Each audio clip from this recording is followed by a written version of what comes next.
I mean, it looks just like a house. You wouldn't notice it. You think it, you see it out of the corner of your eye, but you just drive on. It's just another house. What would happen if I were to walk through that front door right now?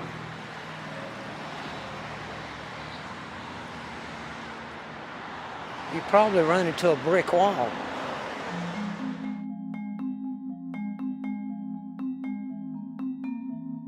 At 3215 Wade Avenue, about 15 minutes from downtown Raleigh, North Carolina, there's a house, or what looks like a house. It's in a residential neighborhood. There's some decorative plants in the yard. The owner just put on a brand new roof recently. But if you look a little closer, it becomes clear. This house is not a home. If you look close at the windows, you can tell they're blank. They're actually blocked back behind the windows. Windows are just a disguise to give the house, a house appearance.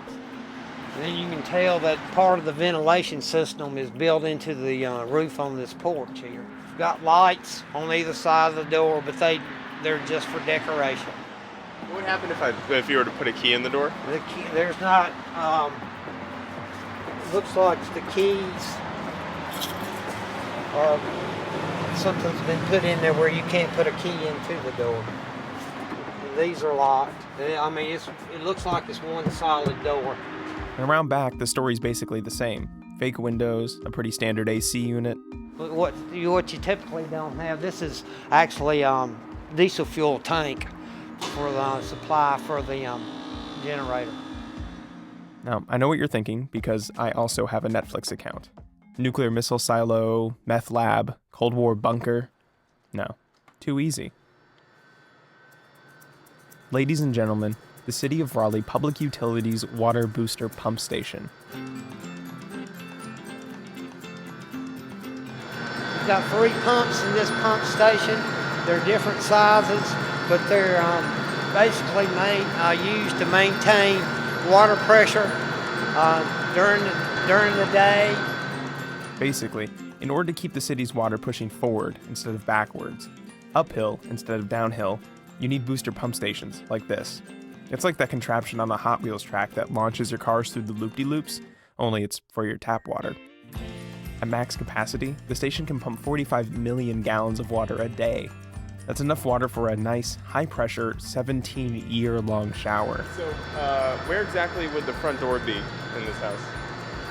The front door would probably be in front of that column right there, right behind that ductwork, behind that column.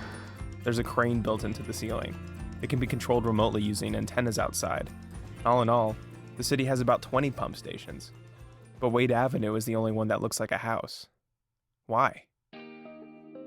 Back in the late 70s, the city knew this would be the most convenient location for the pumps. But it was in a neighborhood. There was a church next door, and the congregation was worried about the sound disrupting their services. Plus, it's kind of ugly. So, as a courtesy, the city helped it blend in. But what's amazing about this decision, some 30 years ago, to make the pump station look like a house? It's had some totally unforeseen and totally beneficial consequences. To my knowledge, we have not had any vandalism around this pump station, and it might have something to do with the traffic on the road or the location. A lot of pump stations are in a remote area, and which tend to interest folks, more than an area like this. This is no small point. If you notice, the house doesn't have a driveway, doesn't have a mailbox. Those are the kinds of things that imply people are welcome to stop by, and frankly, the city doesn't want people to stop by.